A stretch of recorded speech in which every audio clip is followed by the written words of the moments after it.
There will be a reward of 10 coins for each male wolf that is captured, and 15 for each pregnant female wolf. Authorized by the Crown Prosecutor, Don Luciano de la Bastida, this day in the year of our Lord, 1851. The goal of the Fantastic Factory was to eventually be able to make local genre movies in Barcelona using all local talent and shooting them in Catalan or Spanish. I mean, the idea was to be able to really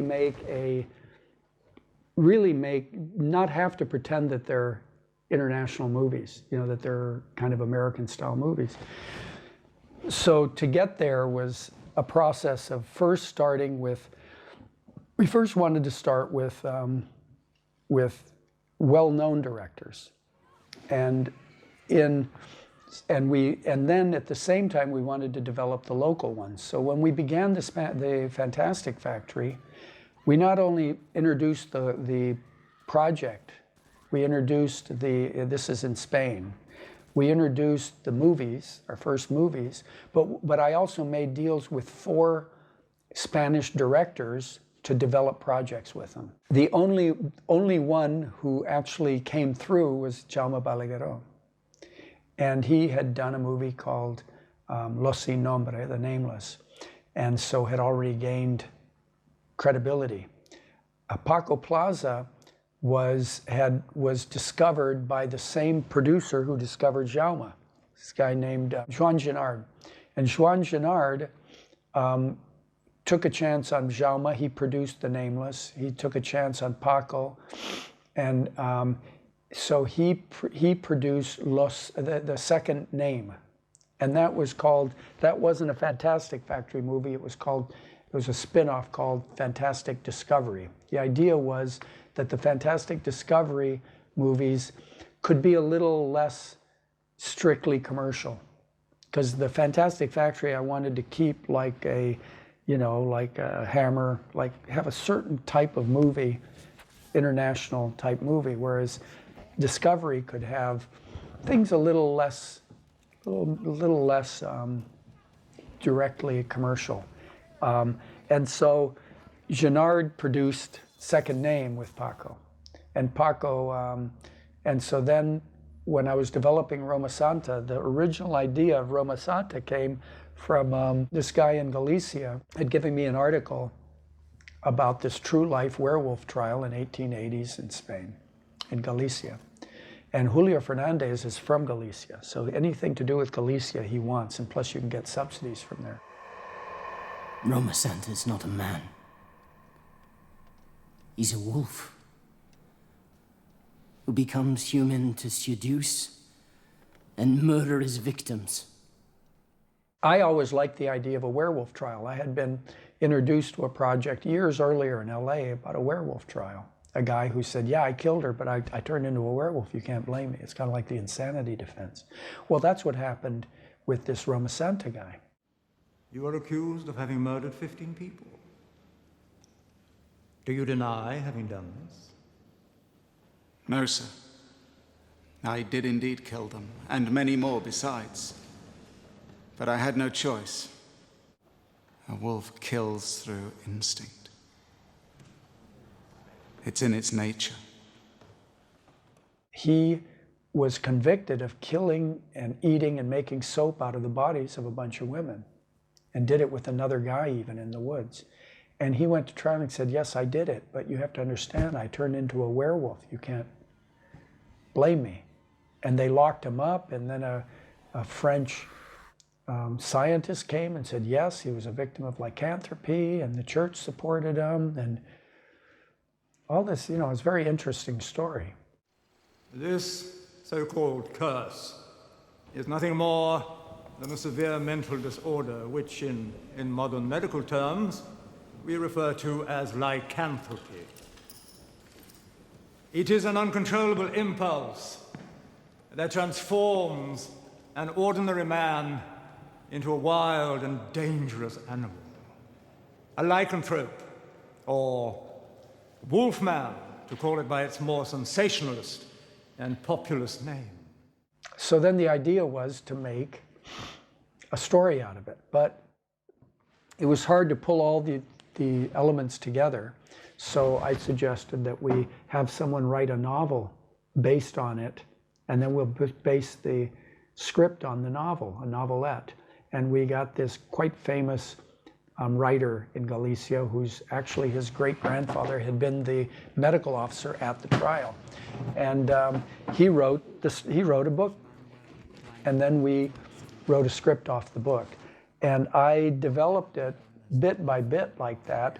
And my original idea was to make it kind of like Law and Order story, to have the first half be the killings and the second half be the trial. Who are you? I'm a man who once looked into the eyes of the devil. Originally, I had got in Chuck Perello to come in to direct it, and he came to Spain and was developing it. And he had done Ed Gein, and I think he did a great job for a very small budget. So we thought, wow, maybe he'd be a good guy. And after being in Spain for a few weeks working on it, he quit, and he couldn't take it. Was just too complicated. He just couldn't. The situation was too complicated for him. I found this with a lot of people. They just, once they're out of their world, it becomes too difficult for them. And so that's what happened with Chuck. And after I lost Chuck, when he quit, I was left holding the bag. And at that time, Paco Plaza really had interest in making it. He really wanted to do it. And so I thought that the pure desire he had to be taken into account. He was very enthusiastic. And so we kept developing it. It kept being written and rewritten, and eventually,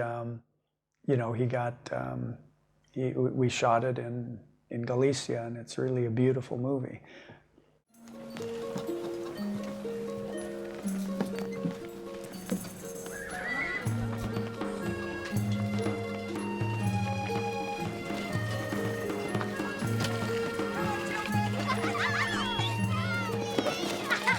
Well, the Fantastic Factory kind of ran its course in a way.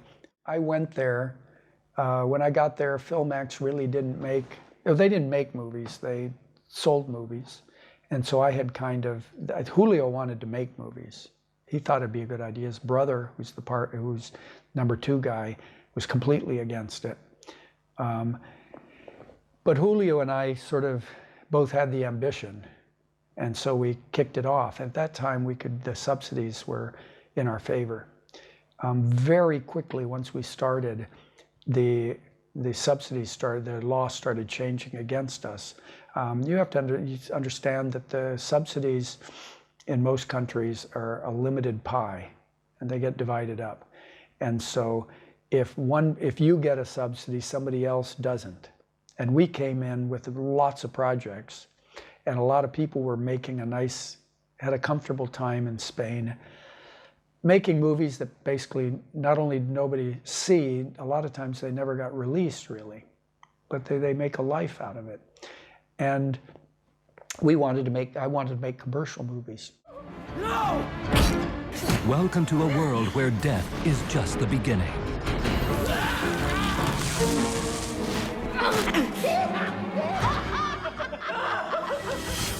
And Herbert West, the Reanimator. Beyond Reanimator, he's at it again. Commercial movies, genre movies, are generally looked down upon by people who give subsidies and often by the upper end of the public and the critics, who tend to lean more towards the Lumiere line of films rather than the Méliès, which is how I divide up the movie history. The one side followed Lumiere, which is watching people come out of the factory, and the other side went to Méliès, who did magic on stage as cinema. And I like the fantastic. And I think that that's the lifeblood of the movies, and it goes through Fritz Lang and Murnau and all the greats did expressionistic, fantastic stuff with the movies, but the critics always liked the cultural, the real story, what I consider pretty depressing movies of real life, and that's normally held up to a higher level, just the same way as comedy's never given credit that it deserves. Horror is a step below comedy and a step above porno. But what drives the movie business and the entertainment business begins with porno. Then it goes up through the horror ranks and comedy, and it finally ends up with the drama.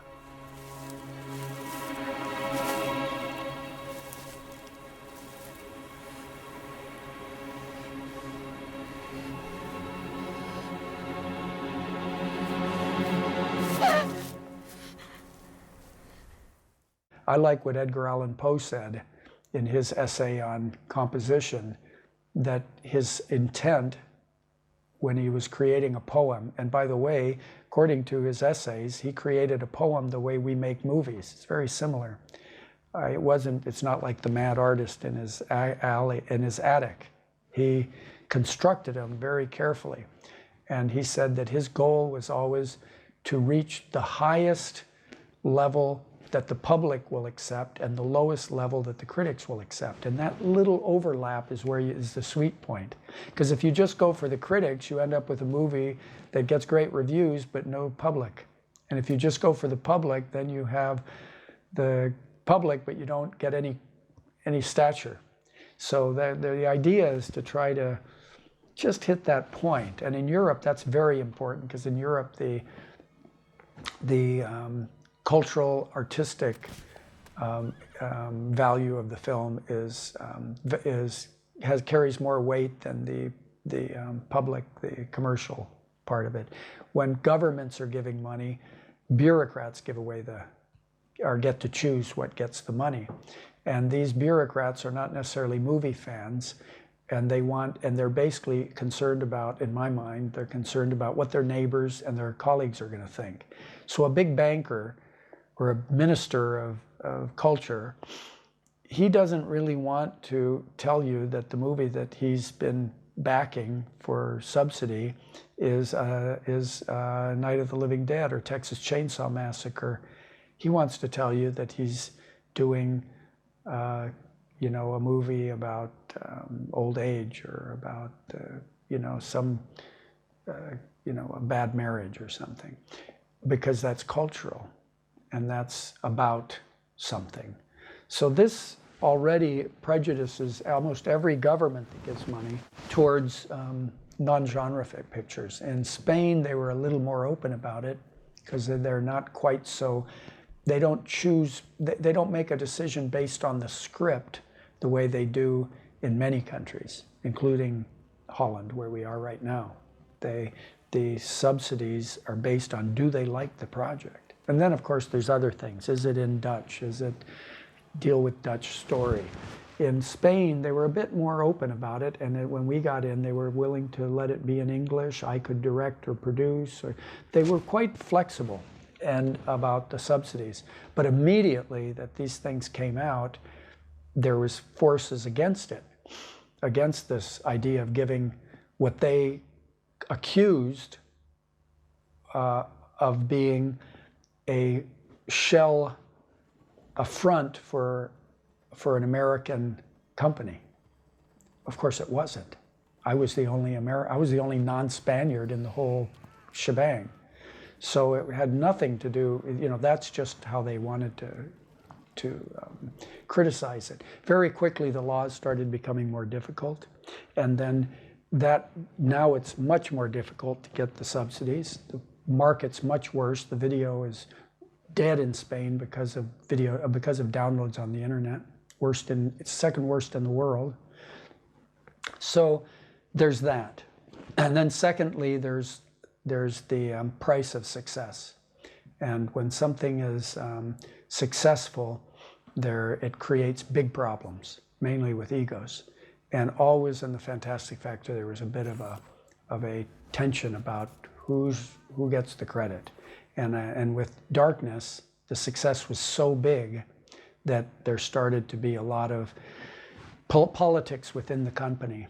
And that eventually led to the projects being more or less determined quite a bit by by production, what we call production, the line producers, the people who organize the physical part of production, and they can always move your movie in one direction or another by not having confidence that it can be shot. They can just not budget it.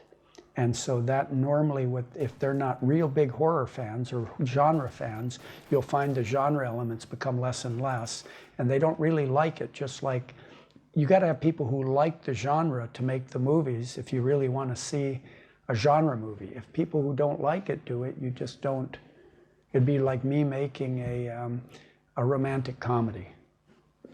If I'm going to make a romantic I mean, I like a good one, but I won't go see anyone that's not really good. But for me, you know, like the money shot in a horror movie, I understand. It's the transformation, it's, you know, these scenes that I'll milk to the end. I know that's what it's all about. If you don't like those, you shouldn't watch a horror movie, because that's what it's about. With a romantic comedy, you know darn well that at one point, the girl or the guy's going to have to profess his love in front of a whole bunch of people who will then clap when they finally he humiliates himself in front of the girl and begs her hand and forgiveness. To me, those scenes are predictable, embarrassing to watch. I don't care for those scenes. Well, then I shouldn't make that kind of movie, because that's the payoff. People who like those scenes, they're looking for that scene. And I think this is what happens when you're making a genre movie with people who don't like the genre. Just like if I was going to make that romantic comedy scene, a romantic comedy movie, I'd try to do it without that scene. Well, they tried to do the movies without supporting the genre elements. And then that started happening in the Fantastic Factory. And then there was just a lot of battles over who's going to control the content, who's going to have this, and that comes from success. And so the interior politics also led towards, the success led towards politics, which also made the project less, less dynamic. And then the change in the market and the subsidy system, it all made it a little less important, and Filmax, quite frankly, was got to be very, very successful. And so basically the label kind of ran its course. What do you think, brother? Too much blood or not enough? Even though I'd already left the Fantastic Factory behind, I always felt a kinship and a great feeling of satisfaction for the success of Rec. Because to me, Rec was what we were going for. From the beginning, the ideal was a movie shot in Catalan with all completely developed from locally, completely produced locally, and on a low budget that is a absolute straight ahead genre movie successfully. To me, that was the goal of the Fantastic Factory. It's just that the label finished before that was hit, but those movies could never have existed without the Fantastic Factory. The Fantastic Factory, I think, had a great deal to do with the fact that today Spain makes genre movies that work internationally. You're not afraid, are you? Well, you should be. Do you know what a wolf can do to you? If a dog tries to bite you, you can kick it. But with a wolf,